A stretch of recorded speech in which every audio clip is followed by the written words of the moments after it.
বীর মুক্তিযোদ্ধা ফজলুর রহমানের সাসপেনশনকে প্রত্যাহার করবে বাংলাদেশ জাতীয়তাবাদী দল বিএনপি, নাকি তিনি নিজেই নতুন একটি দল গঠনের চিন্তা করছেন? এরকম আলোচনা শোনা যাচ্ছে। যে মুক্তিযুদ্ধের কথা বলার জন্য দল থেকে শাস্তির মুখে পড়েছেন ফজলুর রহমান, যে দলের জন্য তার অনেক অবদান, অনেক স্যাক্রিফাইস, সেই দল যদি এমন একজন প্রবীণ নেতাকে যথাযথ মূল্যায়ন না করে তাহলে তার কি করা উচিত? টকশোতে, রাজনীতির ঘরোয়া আলোচনায়, ইউটিউবের অনেক কন্টেন্ট ক্রিয়েটরের বিশ্লেষণে প্রায়ই শোনা যায় ফজলুর রহমানের উচিত বিএনপি ত্যাগ করা, প্রয়োজনে নিজে দল গঠন করা। আসলে কি করবেন মুক্তিযোদ্ধা ফজলুর রহমান?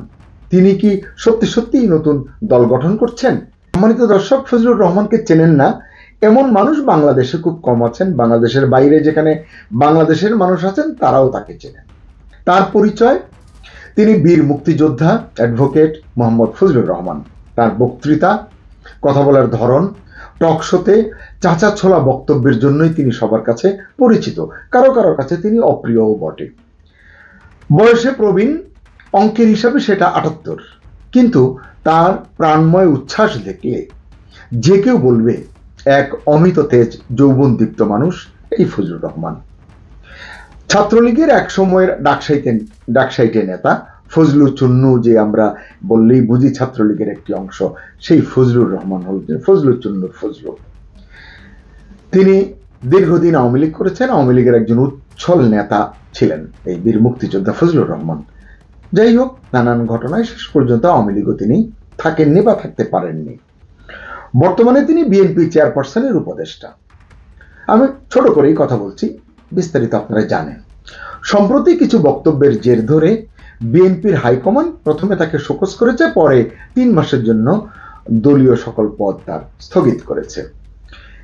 এই সময় ফজলুর রহমান মবের শিকার হয়েছেন, এটি আমরা সোশ্যাল মিডিয়ায় দেখেছি, গণমাধ্যমে দেখেছি, অনেক তোলপাড় হয়েছে এটি নিয়ে। কিন্তু এই সময় দল তার পাশে দাঁড়ায়নি, উল্টো তাকে শাস্তি দিয়েছে, তাকে যে সাসপেনশন দিয়েছে দল। এতে হয়তো তিনি ভীষণ ভেঙে পড়েছেন, কষ্ট পেয়েছেন ভেতরে ভেতরে, হয়তো কষ্টে, অপমানে, হতাশায় ক্ষতবিক্ষত হয়েছেন।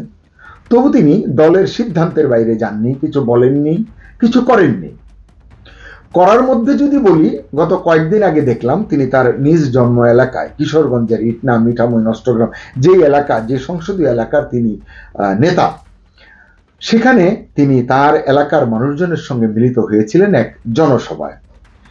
সেটা যারা দেখেছেন তাদের আসলে নতুন করে কিছু বলার দরকার নেই। মানে পিঁপড়ার পালের মতো মানুষ এসেছিল, বিভিন্ন বয়সের, শ্রেণী পেশার মানুষ। মনে হয়েছে, মানে আমি তো অবাক হয়েছি যে ওই এলাকায় এত মানুষ আছেন, এত মানুষ কোত্থেকে এলেন, আমার মনে এই প্রশ্নটিও জেগেছে। কিন্তু এই মানুষগুলো এসেছিলেন ফজলুর রহমানের কথা শুনবার জন্য, তাকে একটু দেখবার জন্য, যে দলের জন্য তিনি এত স্যাক্রিফাইস করছেন, এত বক্তৃতা করছেন, প্রতিপক্ষকে ঘায়েল করছেন যুক্তি দিয়ে, ক্ষুরধার আলোচনা দিয়ে, সেই দল তাকে যে শাস্তি উপহার দিয়েছে, এই সময়ে ফজলুর রহমান কেমন আছেন এটি হয়তো দেখবার জন্য তার এলাকার মানুষজন তার ডাকে সাড়া দিয়ে এসেছেন। আসলে এটি একজন নেতার জন্য, তিনি যেই পর্যায়েরই হন না কেন, এটি লাইফ টাইমে এটি অন্য রকমের অ্যাচিভমেন্ট বলে আমি মনে করি। আমার ধারণা বিএনপির হাইকমান্ডও নিশ্চয়ই সেই জনসভার দৃশ্য দেখেছেন অথবা খবর পেয়েছেন। ওই দিন বক্তৃতা করতে গিয়ে বারবার ইমোশনাল হয়ে পড়ছিলেন ফজলুর রহমান। সেই দৃশ্য দেখার পরও যে দল বা দলের নেতারা চুপ করে থাকতে পারেন, তাদের কাছে এদেশের মানুষের কি আর কিছু প্রত্যাশা থাকতে পারে? এটি অনেকের প্রশ্ন। এই সময়ে আমি অনেককে বলতে শুনেছি, ফজলুর রহমান বিএনপি চাচ্ছেন না কেন, তাকে অবমূল্যায়ন করেছে দল। অনেকে এমনও বলেছেন, বিএনপি বীর মুক্তিযোদ্ধা শহীদ প্রেসিডেন্ট জিয়াউর রহমানের হাতে গড়া দল হলে কি হবে? সেই বিএনপি এখন আর নেই। এটি বিএনপির জন্য অনেক লজ্জার একটি কথা বা বার্তা। বিএনপি ফজলুর রহমানের মতো, এখনকার বিএনপি ফজলুর রহমানের মতো বীর নেতাদের ডিজার্ভ করে না, অ্যাফোর্ড করে না। এটা তো দুঃখের বিষয়। দর্শক, সময় গড়িয়ে যাচ্ছে, সামনে নির্বাচনের দিনক্ষণ এগিয়ে আসছে। কি করবেন ফজলুর রহমান? কারণ যে কোনো রাজনৈতিক নেতার জন্য নির্বাচনে প্রার্থী হওয়া, বিজয়ী হওয়া, জনগণের সেবায় কাজ করা এটি অত্যন্ত একটি স্বপ্নের বিষয়। তো এই প্রেক্ষাপটে যেটি আমরা জানতে পারি বা বুঝতে পারি যে ফজলুর রহমানকে যারা ভালোবাসেন তারা চান ফজলুর রহমান নিজেই দল গঠন করুন।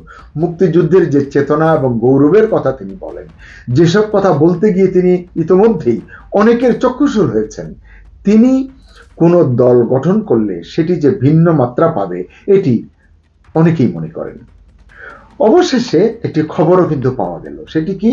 বীর মুক্তিযোদ্ধা অ্যাডভোকেট মোহাম্মদ ফজলুর রহমান তার এক ফেসবুক পোস্টে বলেছেন মুক্তিযুদ্ধের পক্ষে একটি নতুন রাজনৈতিক দল গঠনের সময় এসেছে, যেটা ইমরান খানের দল পাকিস্তানের তেহরিকে ইনসাফের মতো শক্ত অবস্থান তৈরি করতে পারবে বা সক্ষম হবে।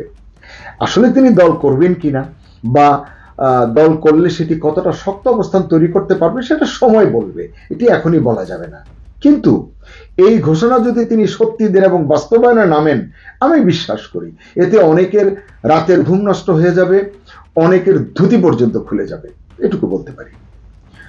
যে বললাম যে ফেসবুকে তিনি যে কথা বলেছেন এটি ধরে কিন্তু এখন চারিদিকে ব্যাপক আলোচনাও কিন্তু হচ্ছে।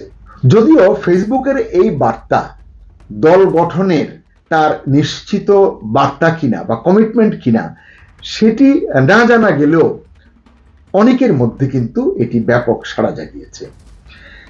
ফজলুর রহমান বলেছেন প্রতিটি জায়গা থেকে একজন করে দাঁড়াবে, 300 ক্যান্ডিডেট হবে বলে তিনি বলে দিলেন, তিনি বলেন আমি বলে দিলাম 300 ক্যান্ডিডেট হবে।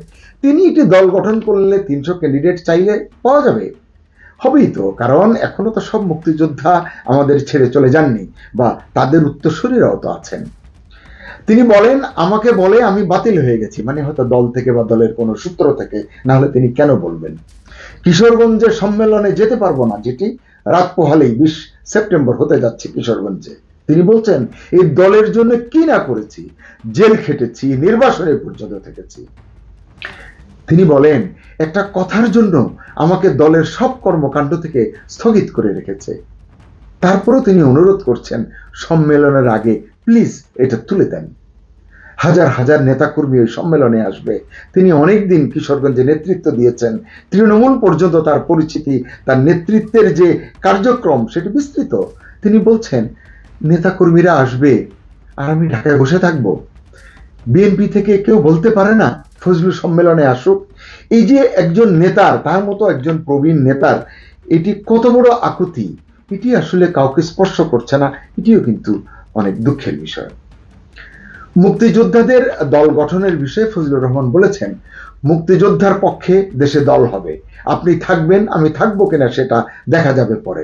তিনি হয়তো এটা ভবিষ্যৎবাণীর মতোই করেছেন, হয়তো তিনি দল করবেন না, কিন্তু এটি সময়ের হয়তো দাবি এরকম একটি দল বাংলাদেশে যেন হয়। কারণ মুক্তিযুদ্ধের দল বলে পরিচিত আওয়ামী লীগ মুক্তিযুদ্ধের উত্তরসূরিদের অনেক হতাশ করেছে। এই প্রসঙ্গেও কিন্তু এটি হতে পারে। এ নিয়ে তিনি বেশি কিছু না বললেও তার চিন্তায় যে কিছু চলছে, কাজ করছে, এটি কিন্তু বোঝা গেছে। আমার প্রশ্ন, এটি কি আসলে বিএনপি বুঝতে পারছে? বা এই বার্তাটি বা এই কথাটি এটি কি তারা অ্যাড্রেস করবে? জানি না। ফজলুর রহমান আরো বলেন যে আমাকে 3 মাস ঘরে বসিয়ে রাখবেন, কাজ করতে দেবেন না। শাস্তি তো হয়েছে, ইতিমধ্যেই তো 1 মাস চলে গেছে।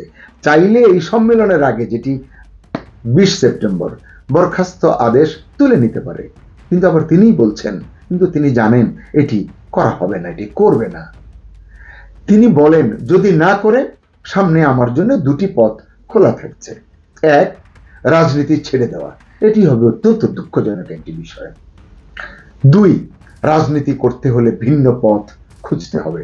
এই যে অনেক মানুষ চাইছে এই ভিন্ন পথ যদি হয় নতুন দল গঠন করা, সেটিকে অনেকেই স্বাগত জানাবেন। আমি বিশ্বাস করি ফজলুর রহমান যদি কোনো দল করেন তা সমসাময়িক কালে কিংস পার্টি বলেন আর কুইন পার্টি বলেন আর যেই পার্টি বলেন, এইসব পার্টির চেয়ে বা 2, 4, 5 বছর আগে গড়ে ওঠা অনেক দলের চেয়ে ভালো হবে, অনেক ভাইব্রেন্ট হবে, অনেকের ঘুম হারাম করে দেবে। বিলিভ মি, এটি আমার বিশ্বাস। তিনি বলেন সামনে জাতীয় নির্বাচন, আমি কি ইলেকশন করতে পারবো না? আমার যে বয়স, এই যে 78, তিনি এখনই চিন্তিত যে আমি কি আর জীবনে ইলেকশন করতে পারবো? 5 বছর পরে মানে হচ্ছে কত, 78 আর 5 83 84। তিনি কি পারবেন নির্বাচন করতে? শরীর কি সেই সক্ষমতা তাকে যোগান দেবে? আল্লাহ জানেন।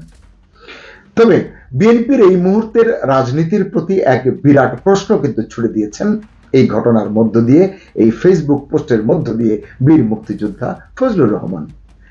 বিএনপির গায়ে আসলে কোন ট্যাগটা শেষ পর্যন্ত লাগবে? মুক্তিযুদ্ধের পক্ষের ট্যাগ বিএনপি লাগাবে না অন্য কোনো ট্যাগ লাগাবে? এই সিদ্ধান্ত বিএনপিকে নিতে হবে, আমাদের বলবার কিছু নেই।